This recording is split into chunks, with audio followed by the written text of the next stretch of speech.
Very good day to all of you. This is Ankita Arora from Study Made Easy. Now starting with Essay 240. Essay 240 का नाम क्या है? Auditor's Responsibility Relating to Fraud in Audit of Financial Statement.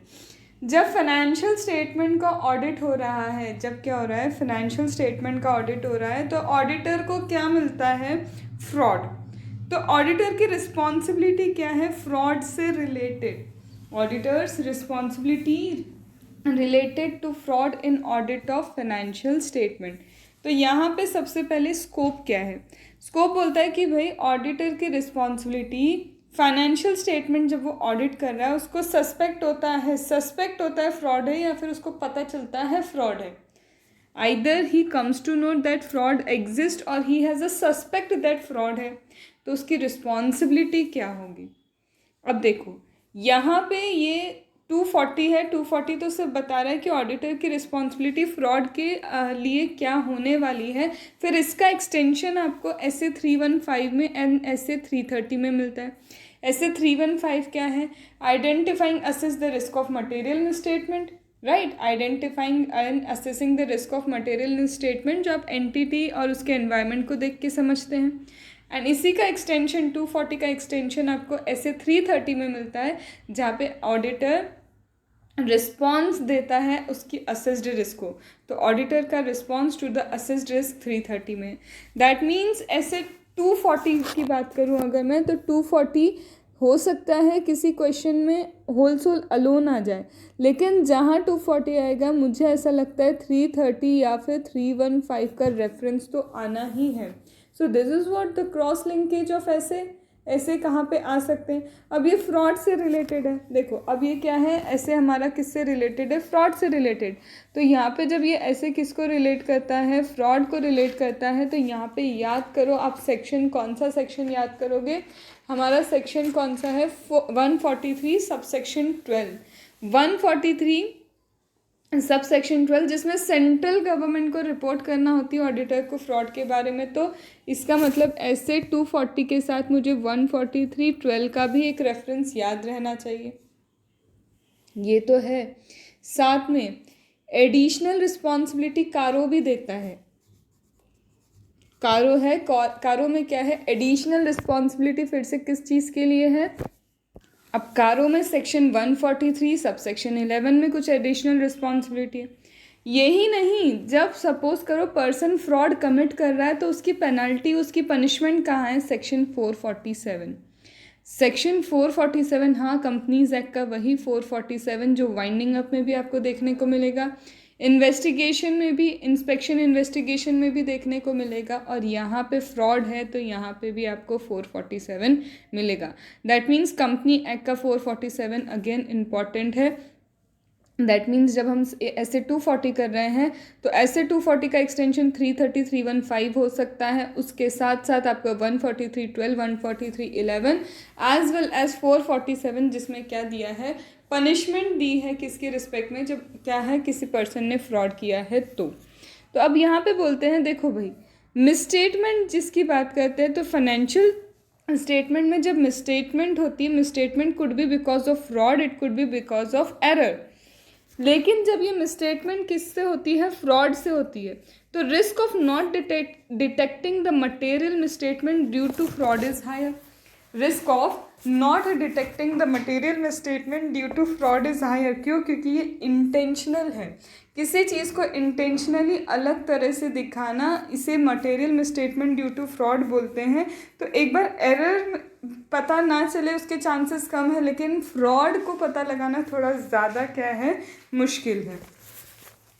यहाँ पे देखो, सबसे पहले तो बोलते हैं यहाँ पे एक चीज़ याद रखना, प्राइमरी रिस्पॉन्सिबिलिटी ऑडिटर की नहीं है फ्रॉड डिटेक्ट करने की.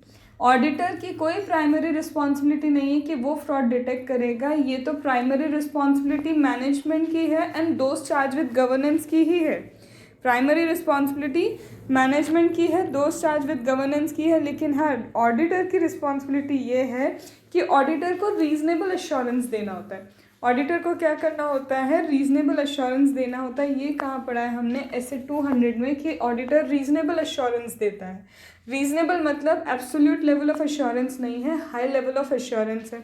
तो यहाँ पे ऑडिटर को क्या देना होता है, रीजनेबल एश्योरेंस देना होता है कि financial statement as a whole are free from material misstatement due to fraud and error. तो इस फाइनेंशियल स्टेटमेंट के रिगार्डिंग जो जो चीज़ें आती है वो चेक करता है, और उसमें चेकिंग में उसको कहीं फ्रॉड डिटेक्ट होता है तो ऑडिटर उस चीज़ के लिए रिस्पॉन्सिबल है, उतने ही लिमिट के लिए क्या है हमारा ऑडिटर रिस्पॉन्सिबल है। तो ये क्या है, बेस ऑफ एस ए 240, ये क्या है आपके एस ए 240 का बेस है। अब ऑब्जेक्टिव क्या है, यहाँ पे ऑब्जेक्टिव ये है कि ऑडिटर को क्या करना है, ऑडिटर को आइडेंटिफाई करना है, असेस करना है risk of material misstatement due to fraud. Auditor को यहाँ पे क्या करना है, असेस करना है risk of material misstatement, identify करके असेस करना है कि कहाँ रिस्क है, material misstatement due to fraud कहाँ हो सकता है, उसके रिस्पेक्ट में सफिशिएंट एप्रोप्रिएट ऑडिट एविडेंस उसको गैदर करने हैं। एक ऑडिटर जाएगा, फाइनेंशियल स्टेटमेंट का ऑडिट कर रहा है, तो ऑब्वियसली वो जाके सबसे पहले आइडेंटिफाई और असेस करेगा कि फ्रॉड कहाँ पे हो सकता है, उसके रिस्पेक्ट में फिर वो क्या करेगा, एविडेंसेस निकालेगा और उसके बाद रिस्पॉन्स देगा अप्रोप्रिएटली टू द आइडेंटिफाइड और सस्पेक्टेड फ्रॉड। कोई अगर फ्रॉड आइडेंटिफाई कर लिया है या फिर कोई फ्रॉड है जो सस्पेक्टेड है, तो उसके रिस्पेक्ट में हमारा ऑडिटर क्या करेगा, हमारा ऑडिटर रिस्पॉन्स जनरेट करेगा। तो ये क्या है, इस ऐसे का यही ऑब्जेक्टिव है। Now what are the requirements. देखो भाई, आप 240 कर रहे हो, 240 करते हुए कुछ तो रिक्वायरमेंट्स होगी। हमने भी ऑब्जेक्टिव क्या किया, आइडेंटिफाई करो, असेस करो रिस्क ऑफ मटेरियल मिसस्टेटमेंट, उसके हिसाब से सफिशिएंट एप्रोप्रिएट ऑडिट एविडेंसेस निकालो, उसके बाद जो भी यहाँ पे रिजल्ट आता है एप्रोप्रिएट रिस्पॉन्स होना चाहिए उस असेस्ड, आपकी जो भी सस्पेक्टेड फ्रॉड है या आइडेंटिफाइड फ्रॉड है उसके रिस्पेक्ट में। अब यहाँ पे दो पार्ट्स में क्या है, यहाँ पे बटी हुई हैं चीज़ें। आपका ये जो ऐसे है दैट इज ऑडिटर की रिस्पॉन्सिबिलिटी फ्रॉड के रिस्पेक्ट में क्या है, यहाँ दो चीज़ें, एक पार्ट आपका रिक्वायरमेंट का आता है तो एक पार्ट आपका रिस्पॉन्स का आता है। एक पार्ट आएगा किसका, रिक्वायरमेंट का, और एक पार्ट हमारा किसका आएगा, रिस्पॉन्स का आएगा। तो सबसे पहले हम आते हैं किस पे, रिक्वायरमेंट पे। तो रिक्वायरमेंट में क्या दिया है, सबसे पहली रिक्वायरमेंट है आपको अगर फ्रॉड डिटेक्ट करना है auditor, if the auditor is required to detect the fraud, तो प्रोफेशनल स्केप्टिज्म फॉलो करना होगा। ऑडिटर को क्या करना होगा, प्रोफेशनल स्केप्टिज्म फॉलो करना होगा। उसे नेक्स्ट लेवल पे जो भी देखो काम कर रहा है, प्रोफेशनल स्केप्टिज्म का मतलब क्या है, बीइंग अलर्ट। कहाँ पढ़ा ये, ऐसे 200 से पढ़ते आ रहे हैं कि प्रोफेशनल स्केप्टिज्म का मतलब है अलर्ट माइंड, क्वेश्चनिंग माइंड, कि कभी भी ऑडिटी कोई इन्फॉर्मेशन देता है तो एकदम से ऑडिटी की इन्फॉर्मेशन पे बिलीव नहीं करना, थोड़ा सा क्रॉस चेक वगैरह कर लेना चाहिए, दैट इज़ प्रोफेशनल स्केप्टिज्म। तो यहाँ पे ऑडिटर को क्या रखना होगा, प्रोफेशनल स्केप्टिज्म। भले ही सुनना क्वेश्चन, हमारा इंस्टीट्यूट ने केस लॉ फ्रेम करके दिया है कि पिछली बार का ऑडिट करा और किसने, हमारे ऑडिटर ने पिछले ईयर का ऑडिट किया, लास्ट ईयर का ऑडिट करके हमारे ऑडिटर को लगता है कि बड़ी जेन्युइन फर्म है, बड़ा जेन्युइन कंपनी है, यहाँ पे हर चीज़ बड़ी सिस्टमेटिकली चल रही है, उसे ट्रस्ट है, पूरा क्या है, ट्रस्ट है इस कंपनी पे कि यहाँ पे ज़्यादा कुछ गड़बड़ नहीं हो सकती। तो यहाँ पे ऑडिटर क्या नहीं कर रहा है, जो भी ऑडिटी इन्फॉर्मेशन देता है, बिलीव करता है, उसके अकॉर्डिंग ऑडिट कर रहा है, कमेंट। अब ये समझना ज़रूरी है कि ऐसा कर सकते हैं क्या कि जो ऑडिटी इन्फॉर्मेशन दे, नहीं। तो यहाँ पे ऐसे 200 भी बोलता है प्रोफेशनल स्केप्टिज्म, और इसमें अगर फ्रॉड का तड़का लग जाए कि उन्होंने कुछ फ्रॉड रिलेटेड पॉइंट बीच में दे दिया, तो अब आप ऐसे 200 नहीं लिखोगे आंसर में, ऐसे 240 लिख के बताओगे कि ऐसे 240 के प्रोफेशनल स्केप्टिज्म में क्लियरली लिखा है कि अगर ऑडिटर को भले ही क्या है, रीज़न टू बिलीव है, even if the auditor has reason to believe that document क्या है, ऑथेंटिक होंगे, यहाँ पे कोई गलत चीज़ नहीं होगी, सारी चीज़ें डिस्क्लोज की, फिर भी क्या करना होगा, ऑडिटर को फर्दर इन्वेस्टिगेट करना ही पड़ेगा। यहाँ पे क्या करना पड़ेगा, एक बार उसे क्रॉस चेकिंग तो करनी पड़ेगी, आंख बंद करके चीज़ें एक्सेप्ट नहीं कर सकता है, ठीक है। तो यहाँ पे इस तरह से छोटे छोटे पॉइंट्स पे क्या बन जाती है, केस स्टडी बन जाती है। तो देखो प्रोफेशनल स्केप्टिज्म यहाँ पे फ्रॉड के रिस्पेक्ट में ऐसे 240 में लिखोगे, इन जनरल लिखना है तो ऐसे 200 में लिखाता है हमारा प्रोफेशनल स्केप्टिज्म। तो पहली रिक्वायरमेंट थी आपको प्रोफेशनल स्केप्टिज्म रखना है। सेकेंड रिक्वायरमेंट क्या है, discussion among the engagement team. Engagement team क्या करेगी, एंगेजमेंट टीम के मेंबर्स एंड जो भी हमारा एंगेजमेंट पार्टनर है वो जो भी चीज़ें डिस्कस करते हैं उन्हें डिस्कशन किस चीज़ पे करना होगा, बेसिकली उनका एरिया ऑफ डिस्कशन क्या होगा, how and where entities financial statement, how and where entity financial statement में be susceptible to material misstatement due to fraud, किस तरह से और कहाँ पे, किस एरिया में मतलब ज़्यादा डेटर्स में फ्रॉड दिख रहा है, क्रेडिटर्स में दिख रहा है, किस एरिया में और किस तरह से सस्पेक्ट अराइज हो रहा है कि यहाँ पे मिसस्टेटमेंट ड्यू टू फ्रॉड है। और जो भी डिस्कशन एंगेजमेंट टीम मेंबर्स में होगा, एंगेजमेंट पार्टनर में होगा, उन्हें कम्युनिकेट करना पड़ेगा ये डिसीजन उस टीम मेंबर को जो उस वक्त डिस्कशन के टाइम अवेलेबल नहीं था।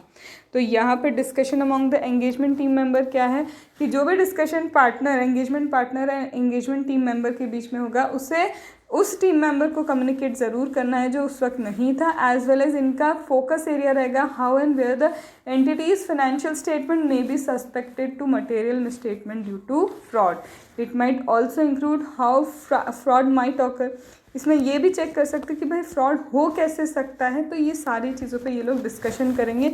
इन शॉर्ट अगर हम ऐसे की लैंग्वेज में नहीं देखें तो अगर आप कहीं फाइनेंशियल स्टेटमेंट चेक करने जाओगे तो आप आपके पार्टनर से ये बोलोगे ना, देख ऐसा लगता है यहाँ पे फ्रॉड हो सकता है, कैसे हो सकता है और किस तरह से हो सकता है, वही तो यहाँ पे लिखा हुआ है। देन इसके बाद हमारे पास रिक्वायरमेंट नंबर क्या आता है दूसरा कि risk assessment procedure related activity आपको अप्लाई करना है जो ऐसे 315 के अकॉर्डिंग है। इसका इतना सा रेफरेंस है और कुछ नहीं। देन मेन चीज़ आती है management and others with in the entity. तीसरी चीज़, पहला प्रोफेशनल स्केप्टिज्म रखो, दूसरा डिस्कस करो मैनेजमेंट एंगेजमेंट टीम के साथ, तीसरा management and others with in the entity.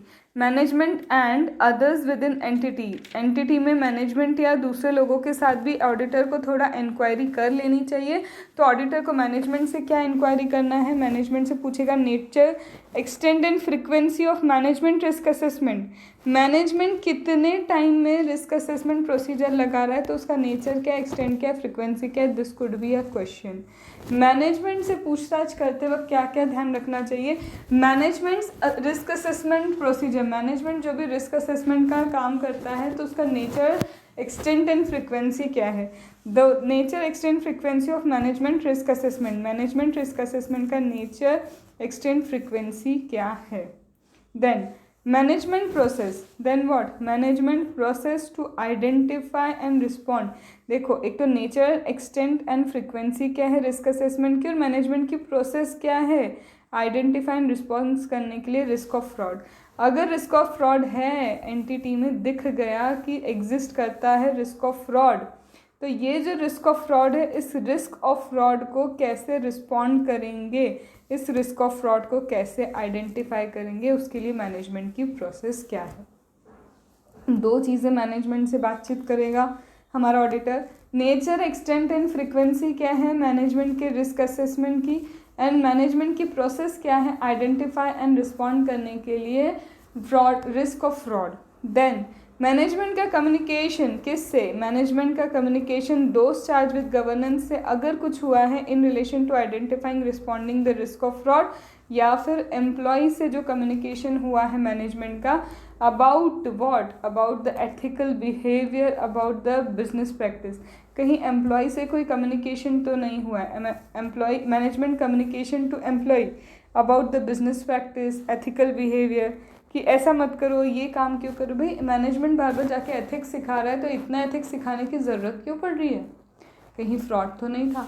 तो मैनेजमेंट का कम्युनिकेशन एम्प्लॉय से अबाउट द बिजनेस प्रैक्टिस कि हमारी बिजनेस प्रैक्टिस ऐसी है, एथिकल प्रैक्टिस के बारे में, एथिकल बिहेवियर के बारे में।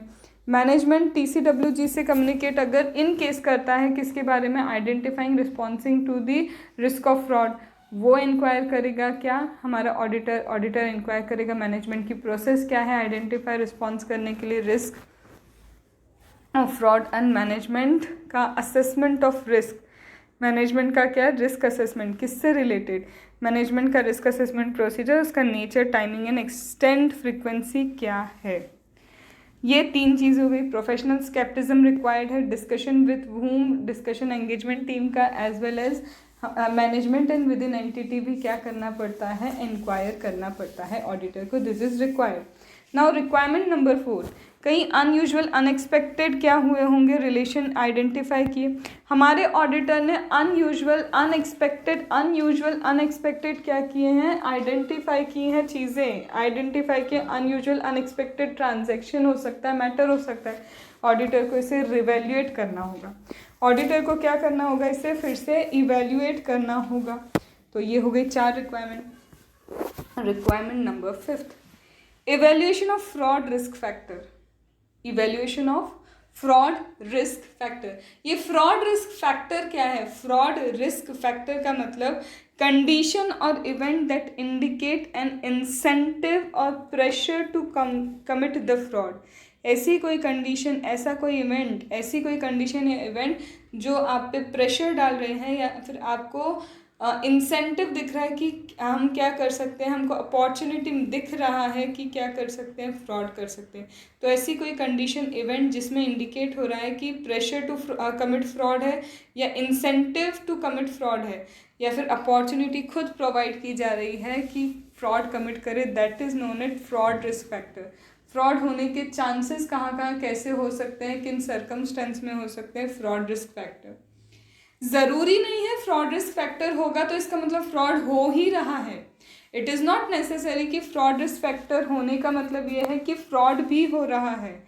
हाउएवर हमारे जो ऑडिटर हैं उससे financial level and assertion level पे एक बार अब आइडेंटिफाई कर लेना चाहिए क्या मिस स्टेटमेंट कुछ है तो नहीं ड्यू टू फ्रॉड यहाँ पे. तो this were the requirement. Requirement में क्या क्या चीज़ें थी, प्रोफेशनल स्केप्टिज्म था. फिर आपको डिस्कशन करना है एंगेजमेंट टीम मेंबर से. आफ्टर देन दिस आपको management and other within the entity करना है डिस्कशन. अनयूजुअल अनएक्सपेक्टेड क्या है, unusual and unexpected matter that have been identified. तो ऑडिटर को क्या करना होगा, इवैल्यूएट. देन इवैल्यूएशन करना है फ्रॉड रिस्क फैक्टर. इवैल्यूएशन किस चीज़ का करना है, फ्रॉड रिस्क फैक्टर का क्या करना है, इवैल्यूएशन. और फ्रॉड रिस्क फैक्टर मतलब कंडीशन या इवेंट जो आपको इंसेंटिव या अपॉर्चुनिटी दे रहे हैं फ्रॉड कमिट करने के लिए. ज़रूरी नहीं है फ्रॉड रिस्क फैक्टर है इसका मतलब फ्रॉड ही होगा, बट ऑडिटर को एक बार क्या करना है, इवैल्यूएशन ज़रूर करना है. This was one part of SA 240. Now SA 240 का दूसरा पार्ट जो क्या बोलता है, ओवरऑल रिस्पॉन्स, जो किसके बारे में है, ओवरऑल रिस्पॉन्स. ये वाला ऐसे थोड़ा सा लंबा होने वाला है क्योंकि ये इम्पॉर्टेंट है. तो इसमें मैंने एक एक लाइन आपके ऑडिट प्रोनाउंसमेंट की कवर भी की है जो इम्पॉर्टेंट है. तो little bit it could be lengthy. अब ओवरऑल रिस्पॉन्स क्या है, overall response financial statement level का होता है. ओवरऑल रिस्पॉन्स असर्शन लेवल पे होगा. As well as overall response जो है मैनेजमेंट जब क्या करता है, कंट्रोल्स को ओवरराइड करता है. मैनेजमेंट खुद क्या करता है, कंट्रोल को ओवरराइड करता है. तो that is an important segment है जब मैनेजमेंट खुद क्या कर सकता है, कंट्रोल्स ओवरराइड कर सकता है. तो ऐसा लगेगा कि internal controls are operating effectively, but actually they are not operating effectively क्योंकि खुद मैनेजमेंट क्या करता है, कंट्रोल्स को ओवरराइड करता है. तो सबसे पहले असर्शन लेवल करते हैं. असर्शन लेवल कुछ नहीं, ऐसे 330 के अकॉर्डिंग करना होगा. तो ऐसे 330 में हम क्या पढ़ेंगे, असर्शन लेवल के लिए आपको फर्दर ऑडिट प्रोसीजर्स क्या लगानी है, नेचर, टाइमिंग एंड एक्सटेंट क्या होगा, जो रिस्पॉन्सिव होगा आपके लिए, risk of material misstatement due to fraud at assertion level. Assertion level का जो भी फ्रॉड है उसके लिए जो फर्दर ऑडिट प्रोसीजर है, जो नेचर, टाइमिंग, एक्सटेंट होगा ऑडिट प्रोसीजर का, वो ऐसे 330 में है.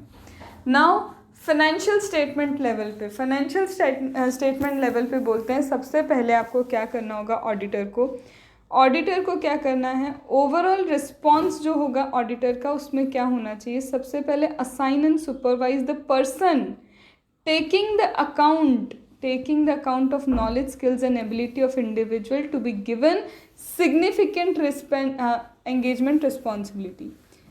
And auditor's assessment of risk of material misstatement due to fraud. अब यहाँ पे क्या लिखा है, सबसे पहले ऑडिटर को क्या करना है, किसे सुपरवाइज करना है, असाइन एंड सुपरवाइज करना है उस पर्सन को जो क्या करता है, जो पर्सन क्या कर रहा है, ओवरऑल रिस्पॉन्सिबिलिटी डिस्ट्रीब्यूट करने का काम करता है.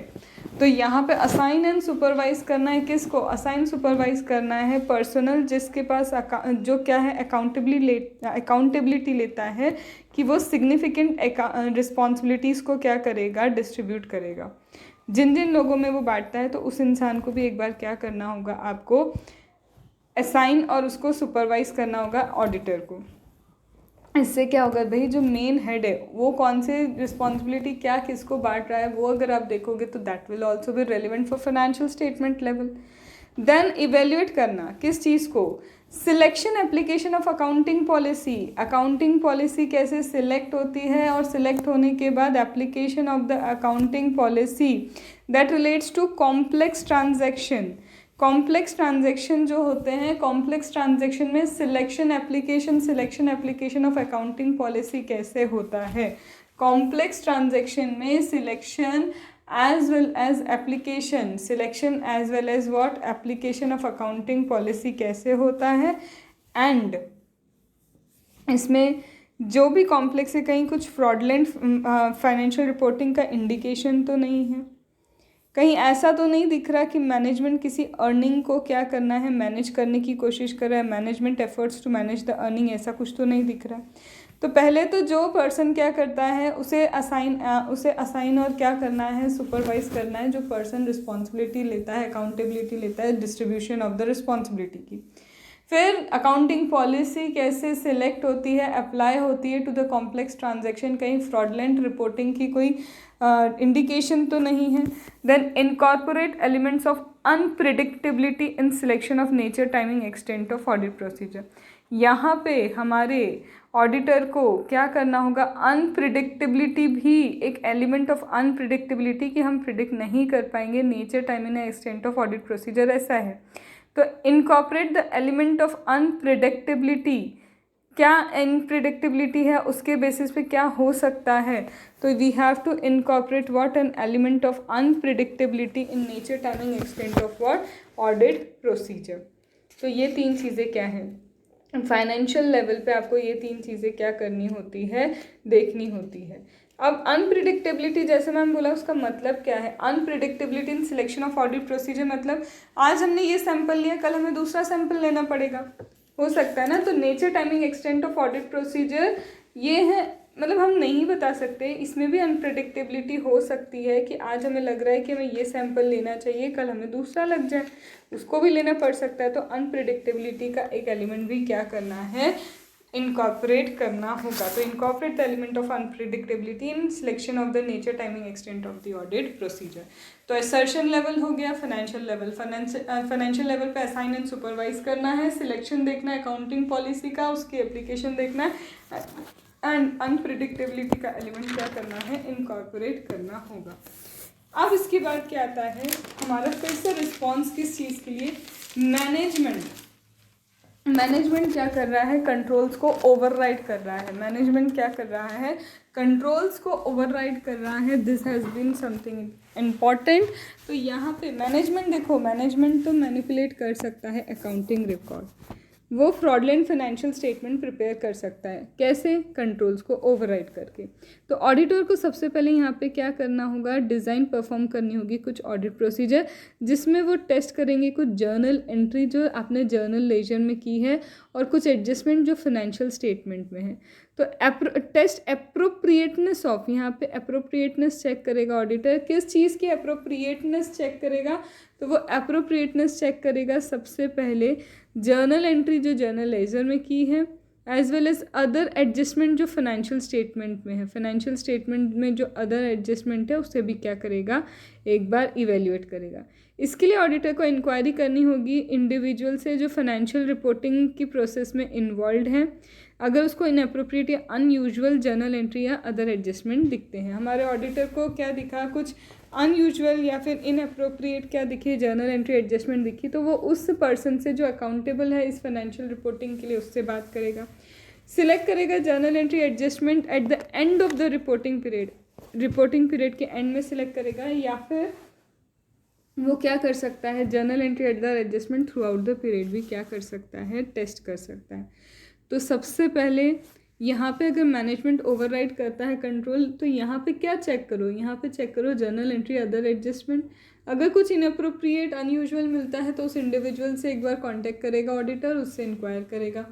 ये जो एडजस्टमेंट्स हैं as well as journal entry, reporting period जो है end of the reporting period में सिलेक्ट करना चाहिए। और हो सकता है आप ये test throughout the period भी क्या कर सकते हैं, कंसिडर कर सकते हैं for the journal entry and other adjustment. इसके बाद सेकंड लेवल पे आपको यहीं पे मैनेजमेंट के लिए क्या चेक करना होगा, review the accounting estimate for bias. कहीं बायस्ड अकाउंटिंग एस्टिमेट तो नहीं है, तो ऑडिटर को उस चीज़ को चेक करना होगा कि जजमेंट या डिसीजन जो भी मैनेजमेंट में ने लिया है अकाउंटिंग एस्टिमेट्स के लिए, कहीं वो बायस्ड तो नहीं है। अगर बायस्ड कोई पोर्शन भी दिख रहा है, कोई पोर्शन भी बायस दिख रहा है, तो यहाँ पे क्या करना पड़ेगा, ऑडिटर को रीएवैल्यूएट करना पड़ेगा। देन परफॉर्म करना है क्या, retrospective review of management judgement and assumption. Perform किस चीज़ को करना है, retrospective review of management judgement. कई बार हो सकता है हमारे ऑडिटर को लगे कि सिग्निफिकेंट अकाउंटिंग एस्टिमेट जो प्रायर पीरियड का है उसे भी चेक किया जाना चाहिए, तो रेट्रोस्पेक्टिव रिव्यू ले सकता है मैनेजमेंट जजमेंट एंड एजम्पशन का। तो दो चीज़ें चेक हो रही हैं, एक तो फाइनेंशियल स्टेटमेंट में जर्नल एंट्री और हो गया हमारा अदर एडजस्टमेंट। फिर एस्टिमेट्स कहीं वो बायस्ड तो नहीं, बायस्ड है तो क्या करना होगा, एक बार रीवैल्यूएट करना होगा, इवन एक छोटा पोर्शन भी बायस्ड लग रहा है तो। और रेट्रोस्पेक्टिव रिव्यू भी किया जा सकता है जजमेंट एजम्पशन का of significant accounting estimates of the prior year. Then significant transaction third आता है।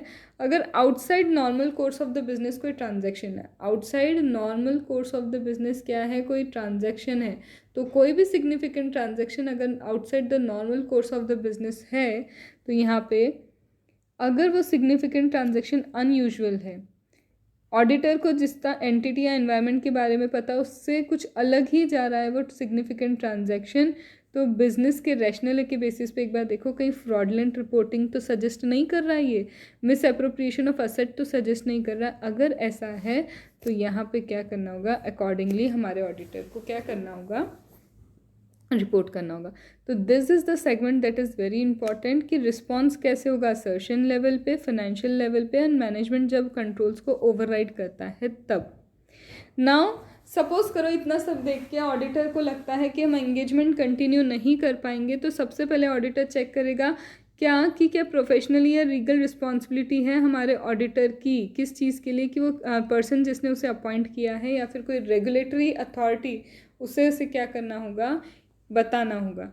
तो ऑडिटर सबसे पहले प्रोफेशनल लीगल रिस्पॉन्सिबिलिटी देखेगा कि जिस पर्सन ने उसे अपॉइंट किया है उसे रिपोर्ट करनी है या फिर रेगुलेटरी अथॉरिटी को रिपोर्ट करनी है।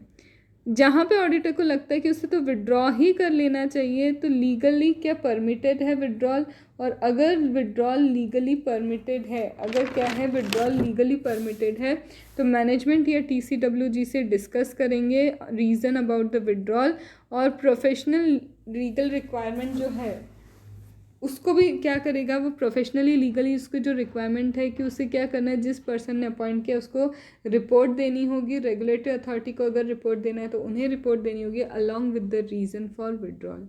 ऑडिटर को लगता है क्या कि नहीं कंटिन्यू कर पाएगा, तो देखो कि लीगल प्रोफेशनल रिस्पॉन्सिबिलिटी क्या कहती है, आपको किसे रिपोर्ट करना है, जिसने अपॉइंट किया उसे करना है रिपोर्ट या फिर रेगुलेटरी अथॉरिटी। अगर विड्रॉ करना चाहते हो और विड्रॉल परमिटेड है तो फिर से मैनेजमेंट TCWG से क्या करो, कम्युनिकेशन करो, विड्रॉल का रीज़न बताओ, as well as professional legal responsibility जिस पर्सन ने अपॉइंट किया है या फिर रेगुलेटरी अथॉरिटी को भी क्या जाएगी रिपोर्ट, जिसमें रीज़न ऑफ विड्रॉल होगा।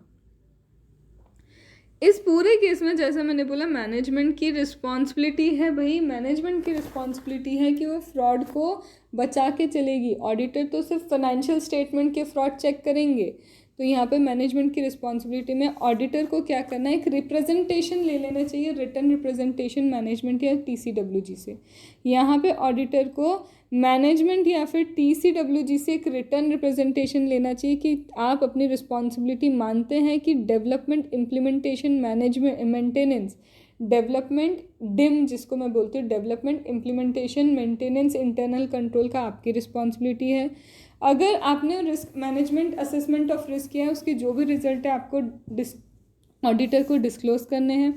अगर मैनेजमेंट के पास या फिर किसी के पास कोई नॉलेज है कि यहाँ फ्रॉड हो रहा है या सस्पेक्शन ऑफ फ्रॉड है, तो जो एंटिटी को अफेक्ट कर रहा है, भले उसमें मैनेजमेंट इन्वॉल्व हो, एम्प्लॉय का जिसका इंटरनल कंट्रोल में सिग्निफिकेंट रोल हो, या कोई और पर्सन जिस पे क्या हो रहा है मटेरियल इम्पैक्ट हो रहा है, ये सारी चीज़ें डिस्क्लोज करनी।